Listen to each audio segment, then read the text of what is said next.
the mean value theorem. We're in a 4.2 of our text. Now we're doing some fancy stuff. We're going to be dealing with theorems. I told you a little bit more about the understanding rather than the how. We're going to want to know why. And if you spend a little bit of time just actually looking at why things work instead of just trying to knock them out, I think you'll get a pretty good understanding of this. So don't stress about how to solve the problem as much as just generalize. Just kind of look at this stuff. So we're going to move into it. Before we get to the mean value theorem, we're going to deal with what's called Rolle's theorem. Rolle basically came up with one particular case of the mean value theorem. Of course, it was proved beforehand, but I'm not going to get into all of that stuff, not formally though. So let's get into it. Before we see Rolle's theorem, let's just talk about something. Let's say that we had 2 points at the same height on a graph. So I'm just going to make 2 points. I'm going to make them the same height. I'm going to give them a name, A and B. All right. So there's f of A and f of B. They're equal each other. That's f of A and it equals f of B, right? Those two heights. Neat. Okay, now we want to make some sort of connection between the two of them. Just draw something to where it's smooth and continuous between those 2 points. Smooth and continuous, we want to draw something. The continuous, we need that. And then smooth and continuous is basically code for saying it needs to be differentiable.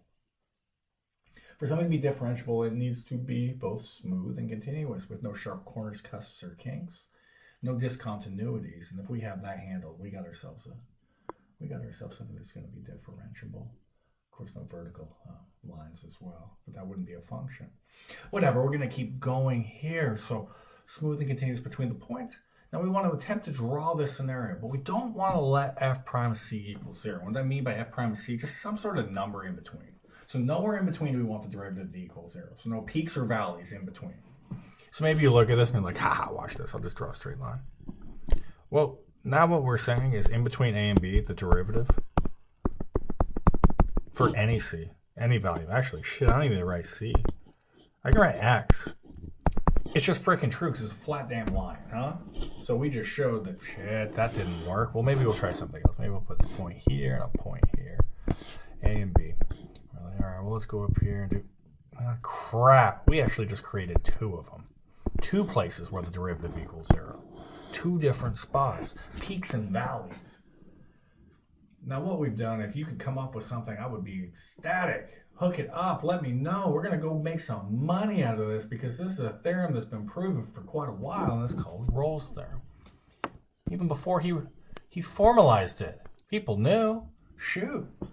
People in the Middle East knew this for almost 1,000 years beforehand. Actually, it's exaggerating. It's just a couple hundred. But still, nonetheless, this is pretty straightforward stuff. So let's go back through and see how the formalization goes.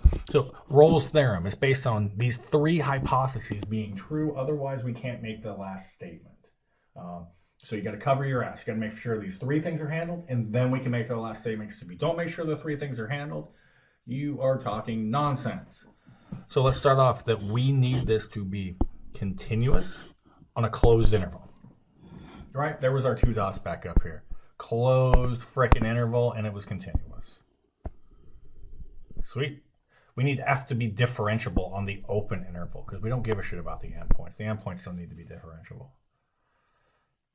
Just the open interval. That was that smooth piece right there. So everything was differentiable inside of there. And then we wanted the 2 heights to be the same. And that's what we started with. So if we actually have all 3 of these, old Rolle states that there has to be some number c in between those numbers a and b, such that the derivative at that point is equal to 0. There we go. Rolle's theorem. Well, let's see it in action. We don't do a lot with this. We'll do a little proof with it. You'll see that a bit later. But this is just a pretty simple thing we're going to do. So let's move off. I got a little problem waiting for you. This is out of your text. I can't even remember what number this is. This is actually number 6. All right, 5 through 8. You got a couple problems from your text. This is number 6. So this is 4.2.6 from your text. We're going to run through this thing, and it says we want to find all numbers c that satisfy the conclusion of Rolle's theorem for this function. Well, what we need to have is, first off, it needs to be continuous on the closed interval from a to b. Well, this is a polynomial. F of x is a polynomial. It's continuous everywhere. We're good to go. Step 2, we need to make sure that this is differentiable on the open interval. It's a polynomial. It's freaking differentiable anywhere, everywhere. That's good to go. And now we just need to make sure that f of -2 is actually equal to f of +2. Now this one you got to take my word for it, because I don't feel like plugging in 2. You can jump that thing into a calculator and tell that this is going to give you the same exact answer popping up, which I believe it's 0. That's the height, but shit, I don't know. It doesn't matter. Couldn't care less. All we want to do is show the conclusion of Rolle's theorem once we've stated that the 3 hypotheses are fulfilled, which they are. Ta-da. Bang! So what we want to do is, we are in calculus. This is our new game. Take a derivative, set it equal to 0, and solve. Take a derivative, set it equal to 0, and solve. So we take our f of x, and now we're going to call it f prime of x. Take a derivative, we get 3x squared minus 4x minus 4. That's our derivative. Now we want to set this thing equal to 0 and solve. Well, how's this thing going to work? I don't know. So I'm going to show this little, I think I've shown you before. I'm going to do what's called the weird uncle trick. You know, somebody showed me this. It's not equal in the meantime, but I don't like guess and check. So here we go. Let's take this 3. That's the thing that sucks. We don't like that. Let's get that piece off. 3x squared, and we're going to multiply those two together. What's 3 times -4? That's -12. Now let's factor this thing. But by the way, this is the diamond method. It's just kind of a hidden little process. So x minus 6 and x plus 2. Well, shit, that can't be the answer. So why don't we bring this thing back down? And we'll bring the 3 down underneath. And let's reduce anything that we have. So 6 over 3, that's 2. And if it doesn't reduce, why don't we just take this number, bring it up, we'll make it the coefficient. Hey, there we go. Now it's all factored up and we can take a look. So we have x minus 2 times 3x plus 2. So we go through and solve using the zero product principle. X minus 2 equals 0. Yeah! And now if we have 3x plus 2 is equal to 0, we solve. Yay! There's our answer. So we say x equals 2. We're super happy with ourselves. Woo! And now we're going to go and solve the other one. We got 3x is equal to -2. We divide by 3 and we get that x is equal to -2 over 3.